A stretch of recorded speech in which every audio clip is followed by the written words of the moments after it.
He was the classic American hero. The strong, quiet cowboy who always saved the day and got the girl before riding off into the sunset. For decades, Randolph Scott was the face of honor and rugged masculinity on screen. His characters didn't say much, but their actions spoke for them. He was the moral compass of the American West, a man audiences trusted completely. But off-screen, he was a total mystery, so private he became an enigma. What was the real story behind that stoic face?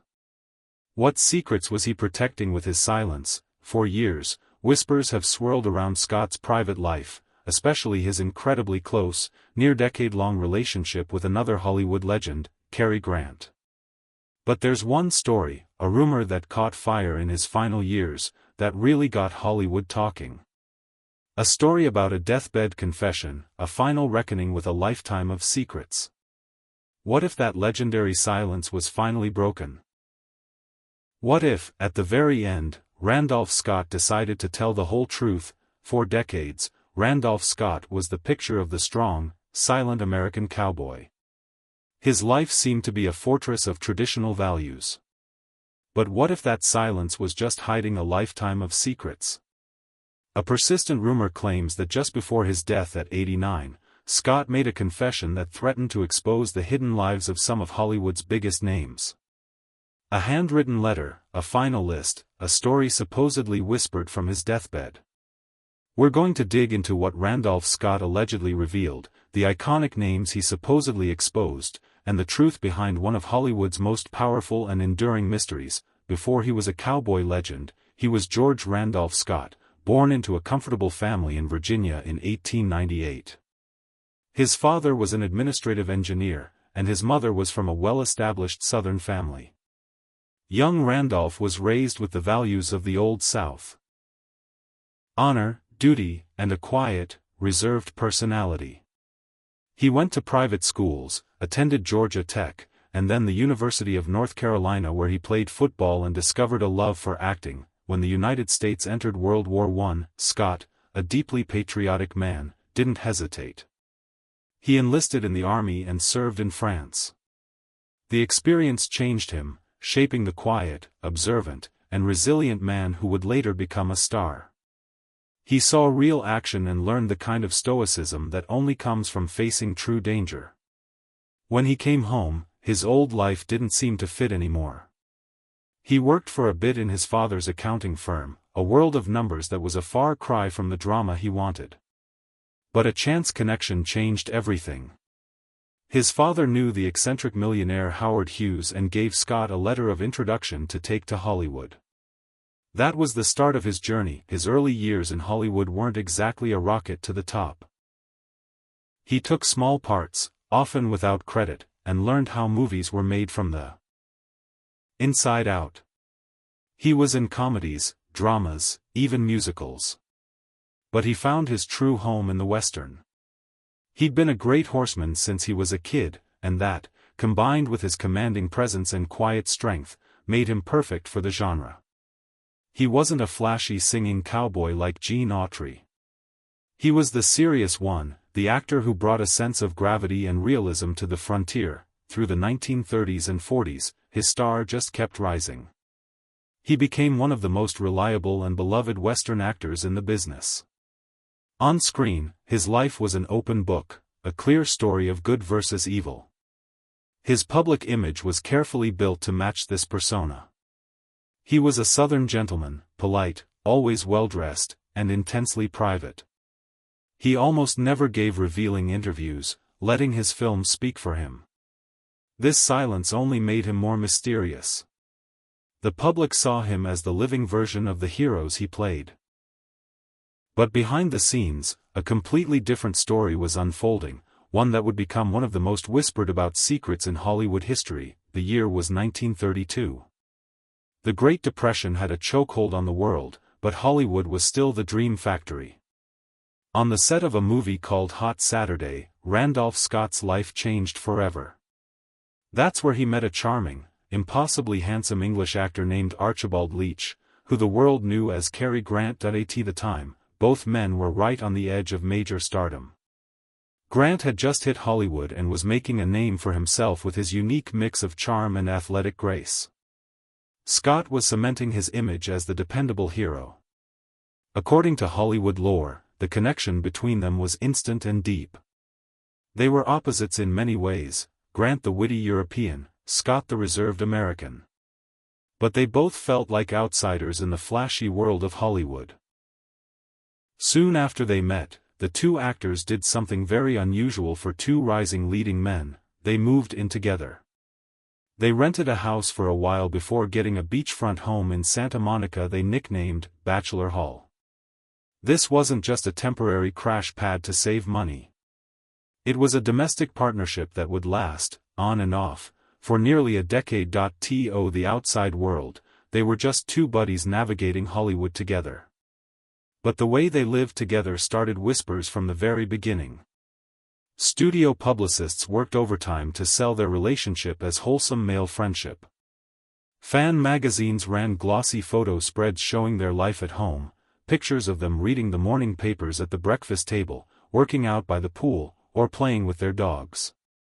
They were sold as the ultimate bachelors, just having fun before they inevitably found the right women to marry. But even in those staged photos, you could see an intimacy and a sense of domestic comfort that was hard to miss. They looked less like roommates and more like a settled couple. Insiders who saw past the studio spin definitely talked.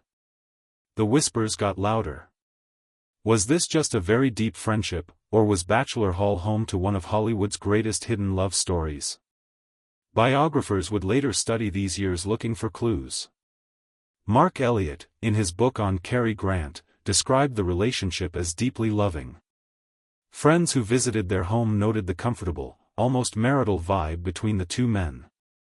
For years, through career ups and downs, they were each other's constant in a town built on temporary alliances. The arrangement was an open secret in some circles, gossip you'd never see in print. The idea that two of the world's biggest male stars could be in a relationship was career suicide in the 1930s. And so, the official story stayed just friends. But the questions never went away, and the legend of Bachelor Hall only grew.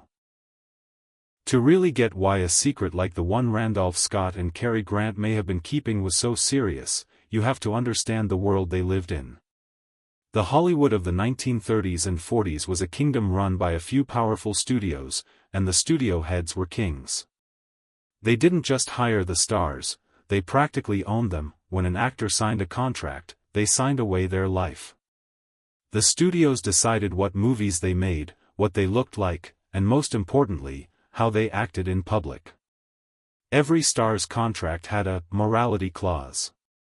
This was a vague but powerful rule that let the studio fire them for any behavior that could cause a public scandal. And in the era of the strict Hays Code, which controlled what could be shown in movies, immoral behavior could mean almost anything. The Hays Code didn't just affect what was on screen, it bled into the real lives of the stars. Hollywood was selling a fantasy of American wholesomeness, and its biggest names had to be living proof of that fantasy. For gay and bisexual actors, this created a terrifying reality. Being gay wasn't just taboo, it was illegal in many places and considered a mental illness. If a star's sexuality was exposed, it would mean total ruin. Their career would be over in a flash. The studios, always protecting their investments, went to incredible lengths to police their stars' private lives. They had teams of publicists and fixers whose job was to plant positive stories in the press and kill any negative ones.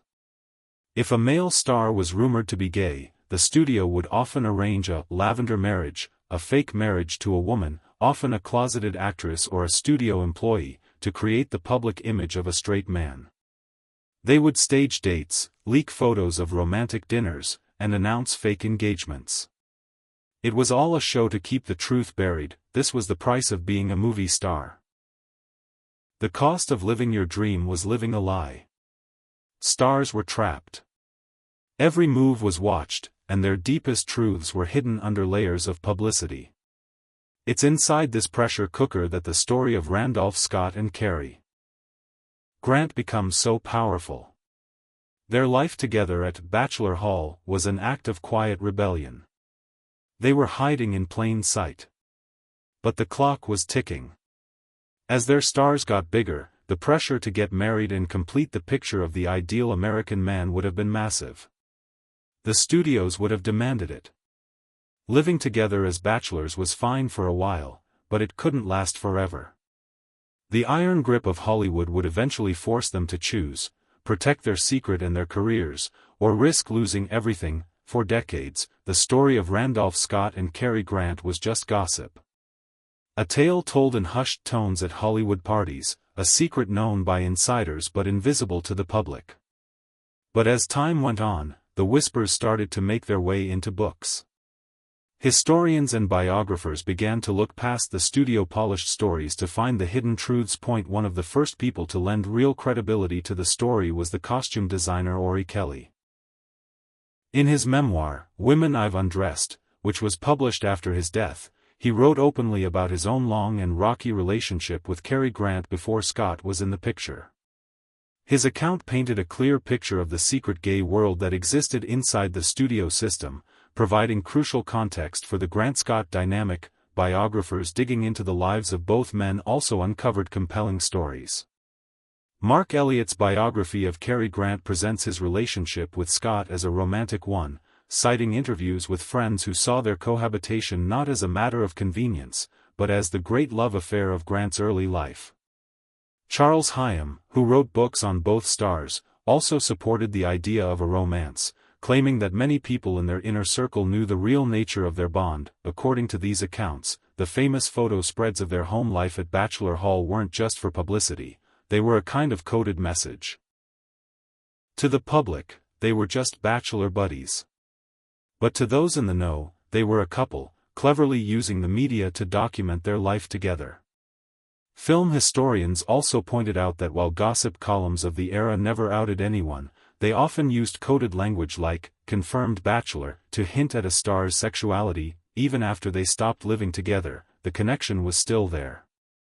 They reportedly stayed in touch for the rest of their lives. And maybe most tellingly, both men struggled with their own demons.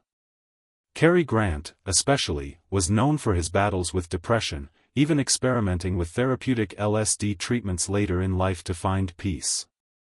Some historians see this inner turmoil as the direct result of a life spent in hiding, of having to deny a core part of himself. Still, the evidence is all circumstantial.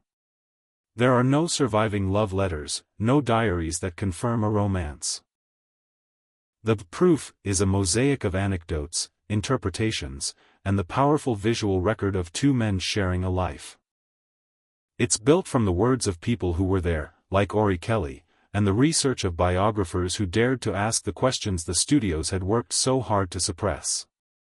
The whispers had turned into written words, making a Hollywood legend into a plausible, if unproven, history. The quiet, secret life at Bachelor Hall couldn't last forever.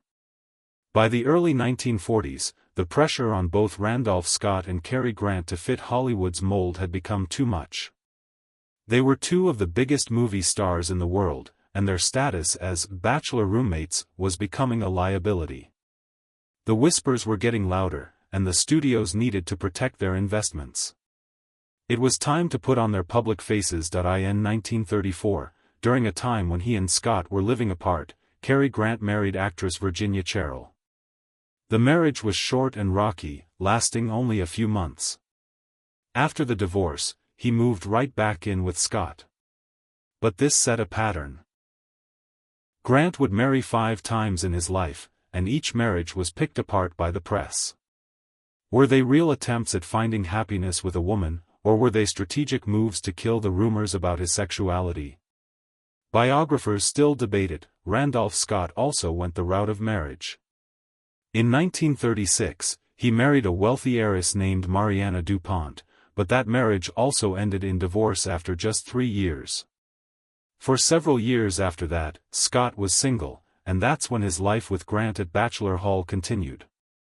But the final break came in the early 1940s. In 1944, Randolph Scott married for a second time, to an actress named Patricia Stillman. This marriage was the one that stuck. Scott and Stillman stayed together for 43 years, until Scott's death in 1987. They adopted 2 children, Christopher and Sandra. On the surface, it was the perfect picture of a stable life. Scott had finally become the traditional, family man he so often played on screen. The end of their time living together was a turning point. They both went on to have even bigger careers, but their paths split. Grant became the icon of sophisticated charm in films like Notorious and North by Northwest. Scott, meanwhile, leaned even harder into his Western image, making his most famous films in the 1950s. They had survived the most dangerous period of their lives with their careers intact and their secrets, they hoped, buried for good, but did these marriages really end the questions about their past? For some, it was proof the rumors were just rumors. For others, it was just the final act in a long performance. They saw the marriages, especially Scott's long and stable one, as the necessary camouflage he needed to survive. It raised a new, more painful question: what was the cost of fitting in? What was the price they paid for their public faces?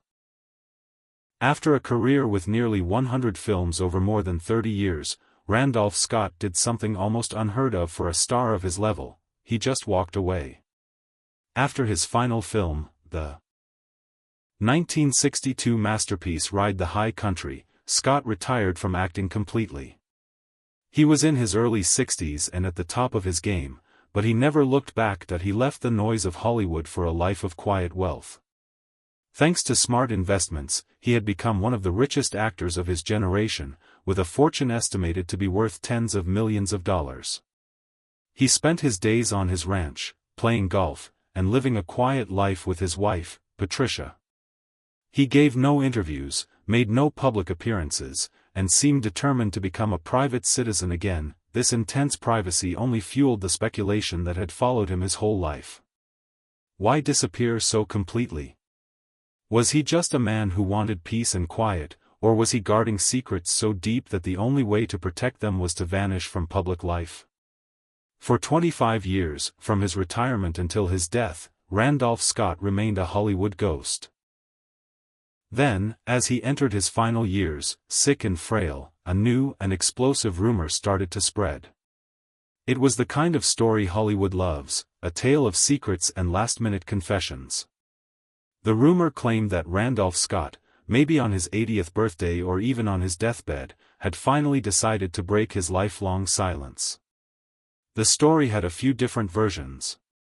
Some said he wrote a long, confessional letter to be opened after he died. Others whispered that he confided in a close friend, finally unburdening himself. The most shocking version of the rumor was that he hadn't just confessed to his own secrets, but that he had named names. He had supposedly made a list of all the closeted gay actors he had known and dated in Hollywood's golden age. It was a bombshell rumor. Could the quiet, dignified man be about to cause a posthumous scandal that would rewrite Hollywood history? This rumor became the final, dramatic chapter in the Randolph Scott mystery. It promised a definitive answer to a puzzle that had lasted for half a century. The world waited for the revelation, for the list, for the truth that Randolph Scott had supposedly revealed, for all the breathless speculation, for all the whispers of a deathbed confession and a secret list of names. The truth is much simpler, and in its own way, says a lot more. After Randolph Scott passed away on March 2, 1987, at the age of 89, the world waited. But the bombshell never went off. The letter never appeared.